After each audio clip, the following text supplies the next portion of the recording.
Si mama po nakaano sa akin. 3 years old pa lang daw po ako eh. Ano mo dyan yung kumuha ng sanggapay. Tapos ginawa ko nekropono. Kumanta-kanta ako ng kanta na wala sa lyrics, pero nasa tono ko. Gusto kong maging singer dahil yung goal ko po talaga ay sana makasama ko ng sila. Yung titingan ako dati na wow, ang galing, na-amaze ako. Sana makasama ko sa something. Ganon-ganon ako dati. Tapos ngayon, yung na-imagine ko lang before, nangyayari na. Sobrang wow lang talaga yung sasabi.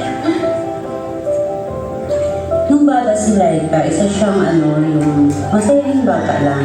Simpleng bata, masayahin, naglalaro, normal lang yung yun. Ate na, parang baliktad ko sa kanya. Parang ako yung nagiging ate sa amin dalawa talaga. Kasi kapag may umawal sa kanya, parang ako yung nagagalit ko. Ganun ako yung lumalaban sa amin dalawa. Nung first time na nakita ko si Laika na may talent sa pagkanta, nag-humming siya hanggang na later on, kumakanta siya na tama sa tono pero mali naman yung lyrics. Super dedicated po yung ate ko in terms sa pagkanta. Isa din po siguro sa rason, yung tag po siya kanya para kumanta is yung namin, yung sitwasyon namin. Kasi po, wala po kami pera. Super low support. As in, sobrang support na siya sa akin. 101%. Dati, sabi niya, kahit wala kami, hahanapin niya ng paraan. Ayoko na mabaliyak. Pero sobrang thinking na sa support natin.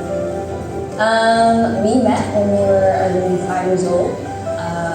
Our parents signed us up for this Popstar Academy. And from that academy, we would perform together, we would sing together, we would have, we call it dance workshops, we would have singing lessons together. As at a young age, we were very much exposed to being on stage and having Laika there. She was like the sister that I never had. Kung maglulok pa ako sa younger song, gusto ko lang sabihin sa kanya. Ano sa iyo? Sobrang galing mo. Galing mo. Ang galing mo pa. And, paniwala ka lang. Keep going. Alam kong umpisa lang po. Marami ko po nagkaanan sa buhay. So, huwag kang lulutaw. Kaya mo yan. Keep going. And ito ka lang. Masasabi ko sa'yo, proud ako sa'yo. Ate Laika, I love you so much.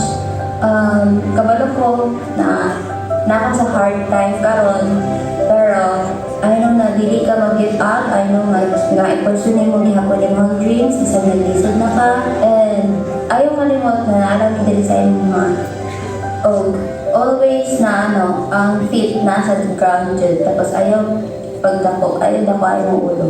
I love you so much. Bess, I am so proud of you and all your achievements and all the things that you reached in your life.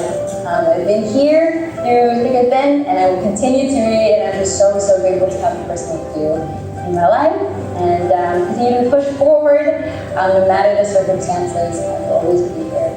Dahil mao na jud ni ang ato ang ipanipamutan sa una, sa ato ang kalisod, mga imposible na mga bagay, karon na himo ng posible.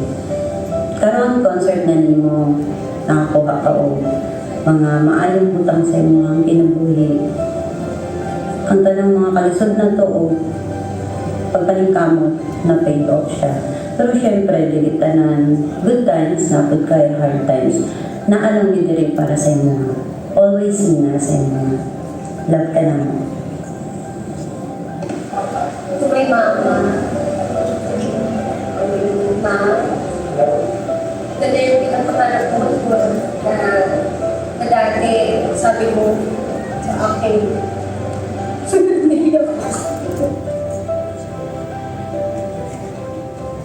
Sabi mo sa akin, kakayanan natin lahat. Bato pa lang ako.